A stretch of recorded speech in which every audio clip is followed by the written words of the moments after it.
those weapons. Absolutely. They'd be the best weapons he's had in a long time. The best weapons he had since the Patriots were running that deadly, that very potent two tight end offense that they had with Gronk and Aaron Hernandez. The best, as far as core of skill position guys maybe in total they've had since '07. So that checks that box. I also think, and I don't mean to get into Tom Brady's personal life, but I feel like we've got a window to it because of the Tom versus time, and because Giselle is also a public figure. They're both public figures. Or else otherwise I wouldn't feel comfortable saying this. And Giselle's made it clear she's been in Tom's ear for a long time about retirement. And if your partner has been saying for a long time, I don't want you to do this anymore, and you have to go to them and say, not only am I going to keep doing it, but we're moving. I think the where we're moving to has a big impact on if the response is, the hell we are, or, okay. And I feel like with LA, even though I think her preference is stay with the Pats or just retire, you have nothing more to prove, and they don't really appreciate you in New England the way they should. Her response to LA is so different than Indianapolis, Tampa, Tennessee, these other places, because she has to worry about her career and her own superstardom as well. And by the way, they got a home there. And by the way, Los Angeles is a gorgeous place. I was lucky enough to live there for 16 months. It ain't bad. What people are saying about it, it's true if you've never lived in Southern California. So to me, it checks every box. And oh yeah, by the way, the Chargers need a reason for people to buy tickets to their new stadium. Right now, they don't have it. If you're doing a power rankings of interest in LA, after Hollywood, Lakers, Dodgers, USC football, the Rams, how far down the list before you get to the Chargers? For all those reasons, to me, all signs all year have been pointing, if he leaves, the Chargers are the destination that makes the most sense. I think you're absolutely right about it, checking every box. You're talking about the home in L.A., the family situation. You're talking about the organization. You're also talking about the skill set of the players that he will have around him, which is exactly what they really wanted in New England. Even with all that being said, I still think that Tom finds his way back to the Patriots. And here's the reason why. I think that Bill Belichick and that ownership group, they understand they're going to have to put players around a quarterback no matter who that quarterback is. Even though, let's just say you go get a rookie guy or a backup guy, Stidham. Even if you have him there, you're going to have to put players around him. Why wouldn't you want to go back to the guy that has been the greatest player in your franchise history if you're going to have to fill those positions already anyway? And so I think that if I'm the Patriots, I absolutely want Tom Brady back. And if I'm Tom Brady, I don't know that changing a team, changing an entire organization, going outside of what I've been comfortable with for the last 19 seasons is the way to go in your 20th year when your skill set has eroded just a little bit. What do we know is woven into Tom Brady's DNA more than anything else? Winning. It's what he knows. It's what he does. You ask yourself, will the Chargers give him a chance to actually get back to the Super Bowl? Well, you know the Patriots will always give you a chance every year. I don't know that I agree with that. If he thinks he's still excellent, and I'm sure he thinks he is, I think he looks at this year as an organizational failure more than a Tom Brady failure.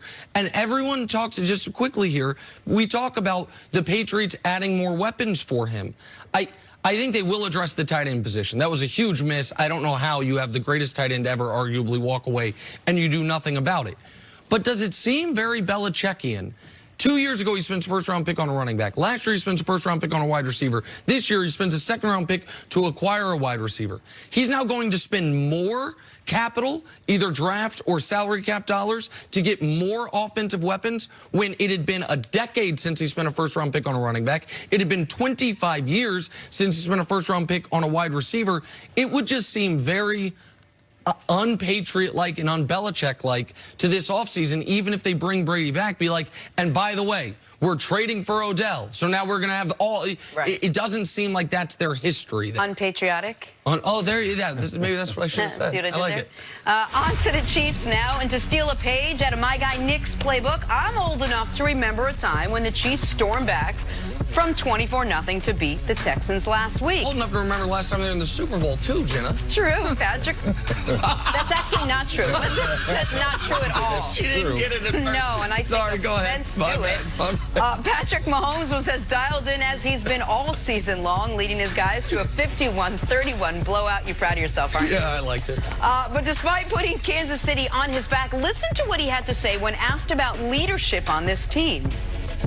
But I think that's the great thing about this team is that I'm not the only leader on this team. There's leaders all across the board at every single position group, all around the team, offense, defense, and special teams. But what I rely on is just going out there and competing. No matter what the score is, winning or losing, I'm going to give my best effort on every single play. That's how I've been. That's how I was raised. And that's how this team kind of flows. All right, Brian, does Patrick Mahomes need to play like the MVP for the Chiefs to beat Tennessee this weekend? Yeah, I think Tennessee's a very good team. I think they're solid. I think they are aggressive defensively. But I don't think that Patrick Mahomes has to play like an MVP to beat them. They have a bunch of weapons offensively. And so if Travis Kelce catches a 5-yard pass, he can take it 75. Same thing with Tyreek Hill and really the whole list of receivers and playmakers that you have. So those types of passes, because of their ability at those skill positions, you don't have to be special from Patrick Mahomes, who I think really has to play like an MVP or more so coach like an MVP is Steve Spagnuolo. How does he turn this into a quarterback game? How does he turn it into Patrick Mahomes versus Ryan Tannehill? If he can do that, then that changes the entire tempo of the game. That's going to take Derrick Henry out of the game completely. And so if you're Steve Spagnuolo, the only thing that you're worried about is trying to find a way to stop the running game of the Tennessee Titans. And I'm not so worried about Patrick Mahomes trying to play like the MVP. I just think he has to be good. And I think the guys around him are good enough to beat this Tennessee Titan team.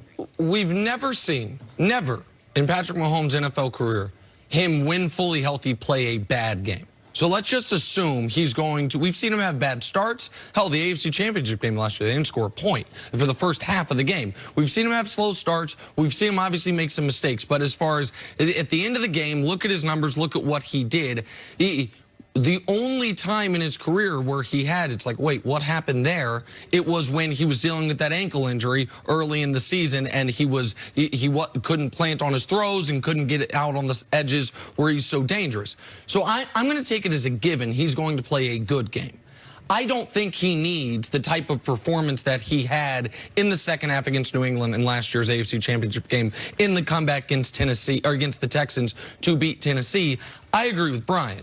I think let's just assume Patrick Mahomes plays an average Patrick Mahomes game. What else do you need? You just need to make sure Derrick Henry is not going to become what he is on pace to become, which is the greatest running back ever. Like, people are wondering why I'm so confident in the Chiefs' ability to win this game. A lot of it is because I think Derrick Henry is an excellent player. Right now, the best running back in football. But he is playing like he is the greatest running back ever.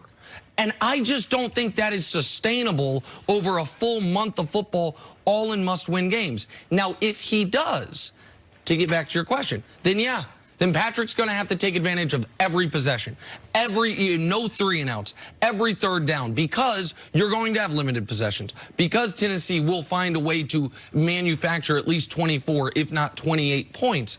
But I don't think that's how this game goes. I think Patrick Mahomes can play a fine game by his standards. 270 yards, 2 touchdowns, no picks, and the Chiefs can still be in great shape.